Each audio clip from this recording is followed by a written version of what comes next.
விருச்சிக ராசி 2025 நம்ம நவம்பர் மாதம் விருச்சிக ராசியை பொறுத்த வரைக்கும் எப்படி இருக்குது? விருச்சிகம் நல்ல செய்தி நான் சொல்கிறேன். நம்பர் 1 செவ்வாய் விருச்சிகத்திலே இருக்கார். நம்பர் 2 உங்களுடைய யோக கிரகமான குரு உச்சமடைஞ்சு அந்த செவ்வாயை பார்வையிடுவார். வக்ரமடைவார் அது செகண்டரி, பட் உச்சமடைஞ்சு அந்த செவ்வாயை பார்வையிடுவார். இதுக்கு பேர் குரு மங்கள யோகம். ஸோ விருச்சிகம் அந்த ஒரு புத்துணர்ச்சி, அந்த ஒரு எனர்ஜி, அந்த ஒரு ஆற்றல் இதெல்லாம் வர ஆரம்பிச்சிடும். குருவுடைய இந்த பார்வை உங்களுக்கு பொருளாதாரம், குடும்ப வாழ்க்கை ப்ளஸ் உங்களுடைய முயற்சி இதெல்லாம் சக்ஸஸ் கண்டிப்பாக கொடுக்கும். ரொம்ப கேஷுவலாக சொல்லணுன்னா விருச்சிகம் இந்த முறை கொஞ்சம் சார்ஜ் எடுக்குது. நீங்கள் நினைக்கிற விஷயம் நடக்குது. அந்த மாதிரி மைண்டில் ஃபிக்ஸ் பண்ணிங்க. ஜாபை பொறுத்த வரைக்கும் என்ன கிளியராக நான் சொல்கிறேன். ஒரு ஒரு ஒரு ஆசிலேஷன் இருந்துகிட்டே இருக்கும். ஜாப் இருக்குமா, ஜாப் போயிடுமா, ஜாப் இருக்குமா, ஜாப் போயிடுமா, மாறலாமா வேண்டாமா, எப்போ நல்ல டைம், எப்போ சான்ஸ் கிடைக்கும், எப்போ நம்ம பார்த்துட்டே இருக்கலாம், அந்த மாதிரி ஒரு மைண்ட் செட்டில் உள்ளவங்களுக்கு நவம்பர் 2025 ஒரு சூப்பர் மந்த்து.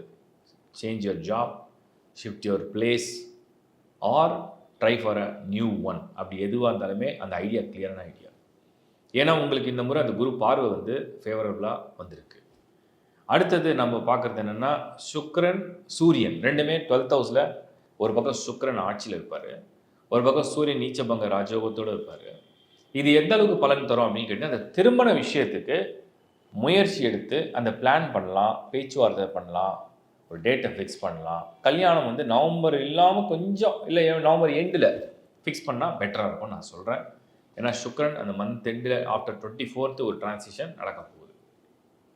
அடுத்த விஷயம் என்னென்னா விருச்சிகத்தை பொறுத்த வரைக்கும் ஃபைனான்ஷியல் மேட்டர்ஸில் சில பேருக்கு கடன் இருக்குது, சில பேருக்கு நீட் இருக்குது, சில பேருக்கு லோன் வேணும், சில பேருக்கு ட்ராவல் பண்ணணும், ஒரு சிலருக்கு வீடு கட்டணும், ஒரு சிலருக்கு கொடுத்த காசு திருப்பி வரணும்.